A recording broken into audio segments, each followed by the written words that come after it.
ನಾಡಿನ ಸರ್ವಧರ್ಮೀಯರಿಗೆ 79ನೇ ಸ್ವಾತಂತ್ರ್ಯೋತ್ಸವದ ಶುಭಾಶಯಗಳು.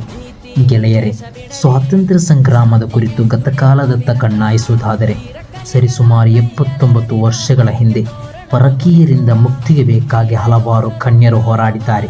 ಅವರಲ್ಲಿ ಕೆಲವರನ್ನು ನಾನು ಮೆನ್ಷನ್ ಮಾಡಲು ಇಚ್ಛಿಸುತ್ತೇನೆ. ಗಾಂಧೀಜಿ, ನೇತಾಜಿ, ಸುಭಾಷ್ ಚಂದ್ರ ಬೋಸ್, ಅಬುಲ್ ಕಲಾಂ ಆಜಾದ್, ಟಿಪ್ಪು ಸುಲ್ತಾನ್, ಹೈದರ್ ಅಲಿ, ಮೊಹಮ್ಮದ್ ಅಲಿ, ಶೌಕತ್ ಅಲಿ ಇಂತಹ ಅದೆಷ್ಟೋ ಗಣ್ಯ ವ್ಯಕ್ತಿಗಳು ತಮ್ಮ ಉಪಸ್ಥಿತಿಯನ್ನು ಹಲವು ಚಳುವಳಿಗಳ ಮೂಲಕ ತೋರ್ಪಡಿಸಿದರು. ಇವರೆಲ್ಲರ ಮನಸ್ಸಿನಲ್ಲಿದ್ದ ತತ್ವ ಏನು ಗೊತ್ತೇ? ಇಲ್ಲಿ ಶಾಂತಿ, ಸಮಾನತೆ, ಸಹಿಷ್ಣುತೆ, ಸಹೋದರತೆ, ಸಹಬಾಳ್ವೆ, ಮಮಕಾರ, ವಾತ್ಸಲ್ಯ, ಪರಸ್ಪರ ಪ್ರೀತಿ ಇವೆಲ್ಲವೂ ಇಲ್ಲಿ ನೆಲೆಗೊಳ್ಳಬೇಕು ಎಂದಾಗಿತ್ತು.